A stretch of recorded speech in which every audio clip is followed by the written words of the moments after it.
Good morning, students. Hope you all are doing perfectly good. So, how's the weather today? Yes, today's video is all about how we can describe weather. How can we talk on weather in a very different way? We should be fluent in talking in English language in all the topics.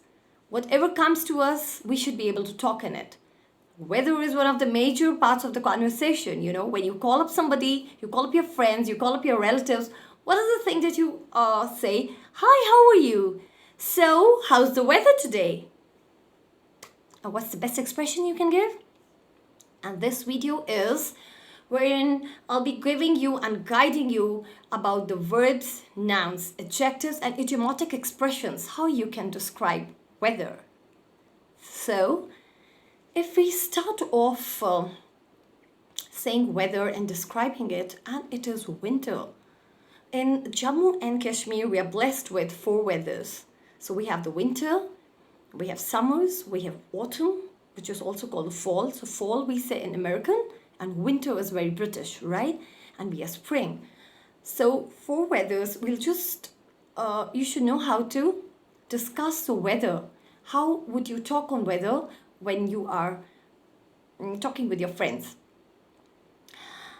Students, if we consider winter, and if you're talking of the winter weather, so the winter, we say the winter has come.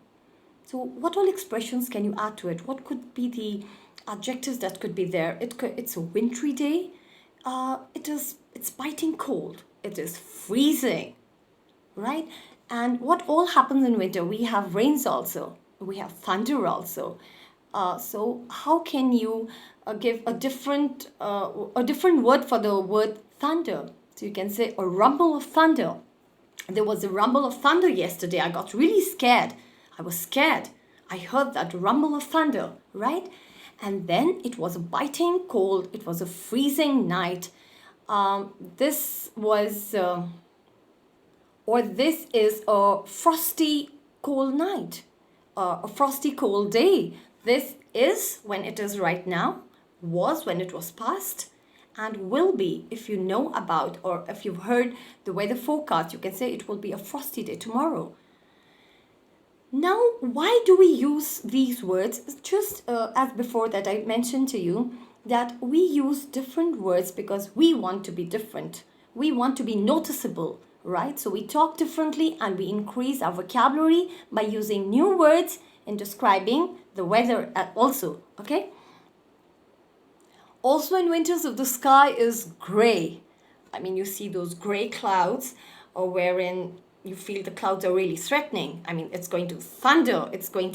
We are going to have a flash of lightning. These are the words that you should use, when describing the weather. There was a flash of lightning. There's a possibility of the flash of lightning. There are threatening clouds there, which I can see, and there's going to be a heavy downpour. There's going to be a shower, right? So a very aggressive weather, you can say it's a harsh winter. It's really cold, so it's a harsh winter that we are facing. So Kashmir faced harsh winter this time because it was really very cold. So instead of using this word very cold, we can say harsh winter, biting cold, freezing cold. And you can say if in the winter the clouds are there, it's a gray cloud night or a day. You can say it was a gloomy day or bleak.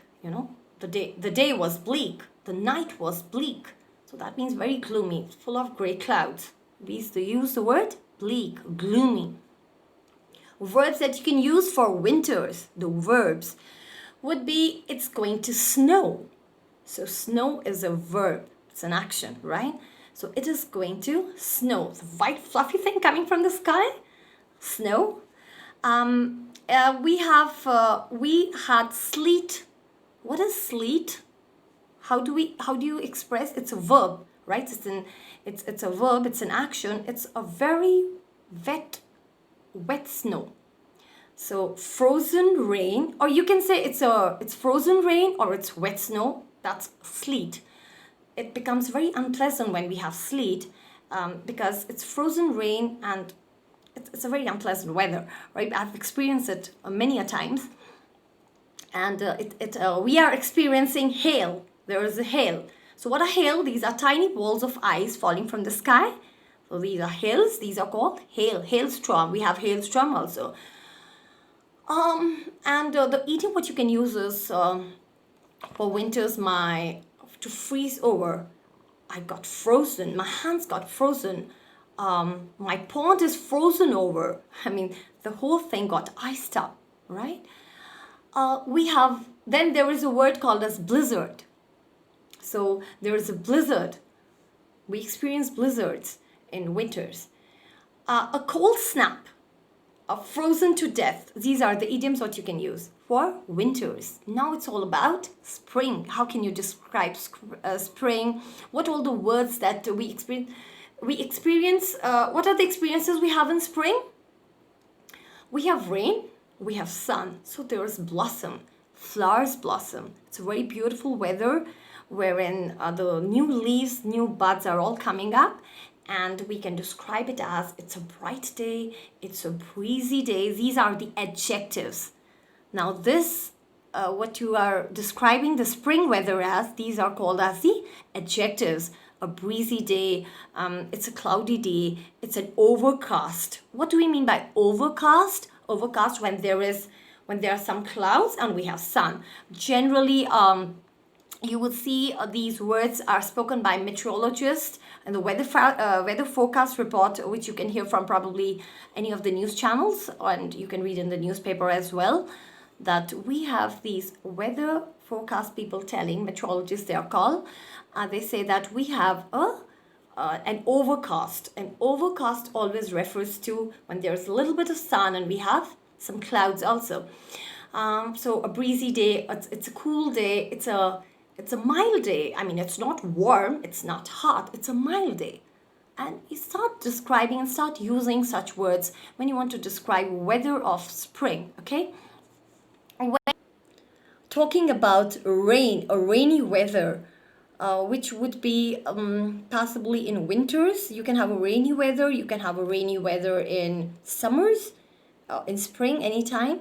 So if we want to use the verbs, the action, verb is an action, right? So a drizzle, right? Drizzle is a verb and there's going to be a shower. Oh, it's drizzling. If it's drizzling right now, it had drizzled. If it drizzled yesterday or a few days back, so it was past, right?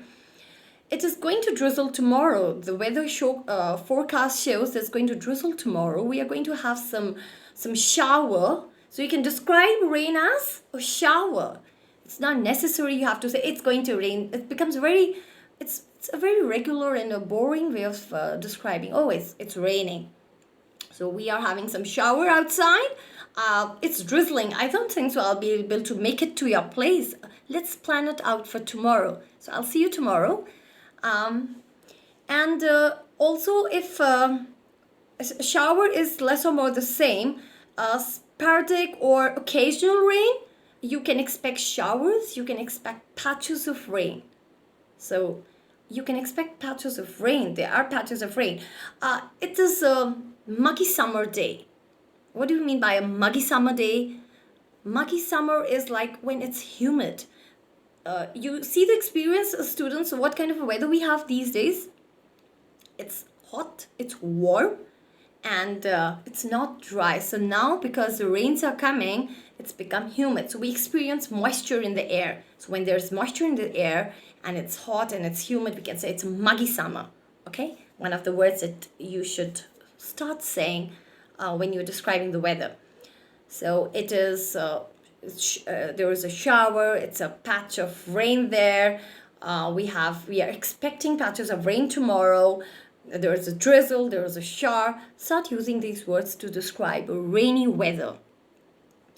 If rain is to be described in a noun form, which is uncountable, rain is uncountable, so you can say there was a downpour or there is a downpour. There's a heavy downpour, all right? There is flood. What is flood?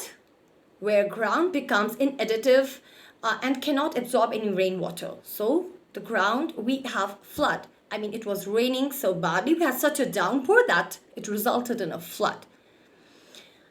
Idioms that can be used for rain will be, it's bucketing down. So we're describing rain, but we're using an idiom, right? So you can use a phrase in an idiom like, it's bucketing down. Bucket of water, it feels like the bucket of water is falling on us. So it's bucketing down. I'm soaked throughout. I was soaked in the rain. Now you can say these things when you made an initiative to meet your relatives, friends, anyone whom you would like to meet, and it was raining and you got wet in the rain. So you don't use the word I got wet in the rain. Just say I was soaked. I'm completely soaked means that you all are completely wet. Okay. It's raining like cats and dogs. This is the first idiom probably that all the students learn. It's raining like cats and dogs. There was a heavy downpour that's been done. To chuck it down. So we all wet. Now comes the summers, all right? How would we describe summers? Summer, it's hot, it's warm, it's scorching, sweltering, it's sunny, it's boiling hot. It's a clear day and it's humid, but we have this blistering sun. You get blisters? We get blisters, right? So blistering sun. These are some words which you can describe when you are want to describe about the summers. When we're talking about the verb and we want to describe the summers, we can say the sun is burning. Burning is a verb, okay? So the sun is burning, there is a sunshine. Why don't you go out and catch some sun? Why don't you go out and catch some sun means why don't you get some vitamin D and sit in the sun, or just get brown? Why don't you go out in the sun and get brown? Brown means you want to get yourself tanned up. A lot of people who love getting themselves tanned up, and they go out and sit in the sun. So different words, smart words, and again, it's all about your vocabulary. Vocabulary like saying soak up some sun means that sit in sun for some time. Soak up some sun. Sit in the sun for some time. I'm sweating like a pig. Oh, I wanted to come to you and meet you. I came, but it was so warm outside. I started sweating like a pig. These are again some of the phrases probably which we can use with our friends. And we described about the rain. We described how it can be used as a verb, how it can be used as an adjective. We described about the winter. We described rain in different seasons. We described about spring. Start talking in a very smart way. When you have these tips with you and you know the meaning of the words, students, it's really important to build up your vocabulary. The more the vocabulary is up, the more smarter you go in your speech and you know how to use your sentences. I want you to talk smartly about weather also, not just about the videos that I'm sending. So start making sentences, start practicing. Anytime you need my help, I am not far away. We all are going to meet soon in the classes once the lockdown is over. See you, students. Love you all and miss you so much. God bless you. Take care.